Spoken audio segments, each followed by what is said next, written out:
Welcome to Around the Weird. Here's your host, the museum curator of the strange and unusual, Mr. Nothing. Thank you, mysterious voice, and welcome back to Around the Weird, a booktube channel where I talk about all the unusual and out of the ordinary literature that I've found in my travels. Today it is Short Story Tuesday, so I wanted to focus on an interesting short story that I've encountered. One that is more so about the around than necessarily the weird itself. But it is a short story from Japan, and it is about soldiers and ducks, seemingly. I am referring to Incident on the Afternoon of November 3rd by Naoya Shiga, which was originally published in 1918. However, I have a short story collection that was translated by Lane Dunlop and published in 1986. For those who don't know, Naoya Shiga is a Japanese writer who lived between the 1880s and the 1970s. Pretty long time there, seeing quite a bit of history pass before his eyes. He was known for writing short stories, but eventually he grew bored with that, and he wrote at least one novel in his lifetime. And he won a little bit of acclaim for his work, although I don't think he is as popular as other Japanese writers of the time. At least I haven't been able to find that much information about him.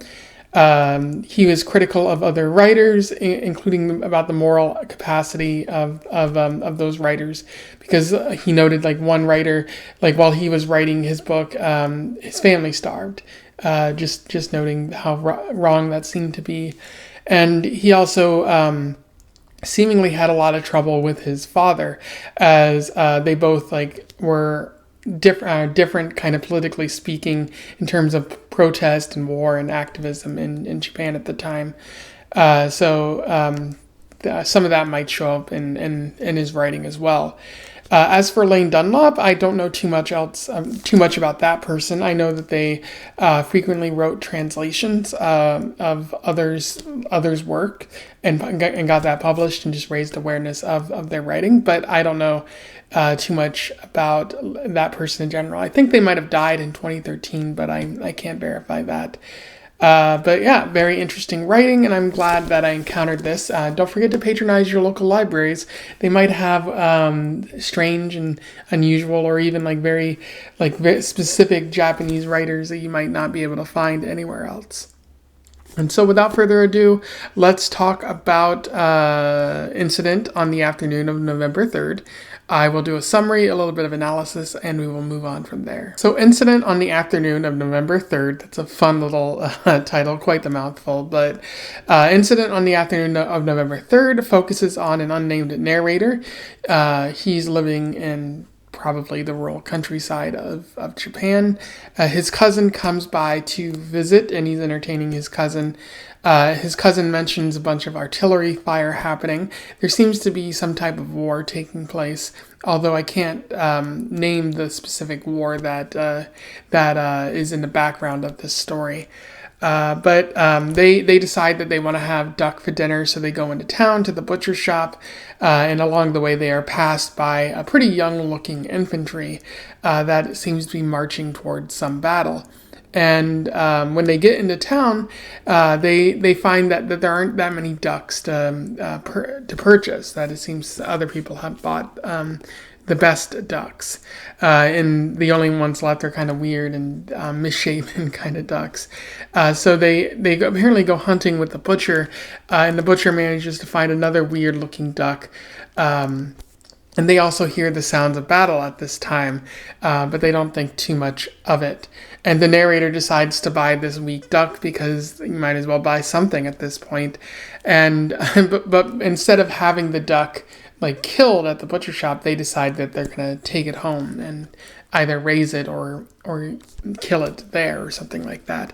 And as they're going home, they pass by a number of injured soldiers who are looking tired, who have had a rough go of it.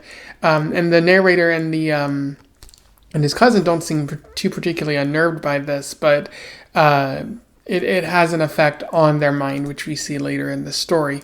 And when they get home, the cousin goes his own separate way, but the narrator is at home, and they find that the duck is very unnerving. It doesn't seem to want to swim regularly. It just kind of flops about a little bit. And the narrator is like, fine, we're going to give this to a nearby farm, and we're not going to eat this for dinner tonight. And then the next day, the narrator decides to give the duck away to some friends, just noting that he's disgusted by it. And that is where the story ends there. In terms of analysis, there's a little bit worth talking about with this story. I think I had to read it twice to really understand it, but I think Shiga's pretty subtle with what he tries to say in his story, and it's only something that you have to pick up on through the contextual clues of the story. But I do think that one of the things that Shiga is talking about here is that the horrors of war. The narrator and the cousin see soldiers who are tired and wounded as they are, they come by, and then as they hear the sounds of battle, and as they're walking home, they see soldiers who are out of it, who are tired, can't move anymore, are seem to be wounded in a very big way. It's a harrowing experience, even if they don't necessarily say it out loud. And the soldiers especially look young and changed. I think that's one of the things that the narrator notes specifically about these soldiers is that they look young. They shouldn't have to deal with this type of terrifying battle experience at such a young age. Nobody should really have to deal with that. But these young soldiers are dealing with it and coming back changed and wounded and presumably scarred, both mentally and physically. And what's interesting is how Shiga kind of compares these soldiers before and after. Like when the narrator is heading to the store, the soldiers pass by. They look like they're struggling to keep up and whatnot because their gear is not as effective as it might be, which is maybe a criticism against the government here as well. But you see that they're marching, they're spry, they're not as tired or anything like that. And then afterwards, when they're walking home, they have clearly gone through it, and the narrator is just quietly disturbed about all of this. Doesn't say it out loud, but they've seen the difference, and it's affected their mind in many ways. In addition to talking about the horrors of war, Shiga also talks about how this can change somebody through the use of a duck. The duck as a metaphor for a changed perspective, which I think is a very clever part of this story. The narrator was initially opposed to buying a weak duck. They saw it was a weak duck, and they're like, maybe we can hunt something. But I think the battle kind of disturbed all the ducks, and so there's nothing really left for the narrator or their cousin. And so when they get back to the shop, they just decide, we're gonna buy this weak-looking duck. Maybe we can make some food out of it, or just save it from the butcher's shop here, or something like that. And I believe, based on the writing, that this changed perspective is due to the encounter with the soldiers. That perhaps seeing such young people going off to battle, there's a desire on the narrator's part, especially somebody who has children, to prevent any death from happening to another living creature or something like that. And so they're choosing to acknowledge the horrors of war by saving this weird-looking duck. However, when they get back home, they see that the duck is flailing around, not having a good time, possibly on the verge of death, and the duck's flailing only reminds the narrator of life's horrors, only reminds the narrator that that much like these soldiers, this duck will die. And so it fills the narrator with disgust, and it leads to a pretty interesting quote from this. "It's not something to look at. Go away," I said, in an unaccountably foul humor. Calling the maid, I told her to take the wild duck to the farmers next door to be killed.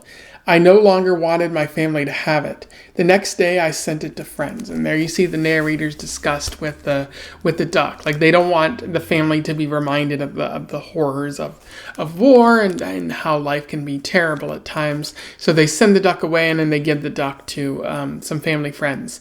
And it's so bad that the narrator doesn't even want to eat this duck because this entire situation has sort of racked their mind and made them feel worse for maybe existing in a world that could allow for such bad things to happen to people and animals. And in that way, you can see that maybe rather than addressing the problem, the narrator is just attempting to hide the suffering. Like, sending the duck away doesn't prevent the bad things from happening to the duck. It doesn't prevent bad things from happening to the soldiers. Rather, you're trying to shield yourself and hide it. And maybe that's all you can do, because powerful people are going to cause war, are going to cause suffering no matter what. But it does feel like Shiga's kind of pointing a finger at the audience and saying, this isn't the end of suffering. You're just hiding it. You're just choosing to show your disgust for the world by shielding yourself from it in some way.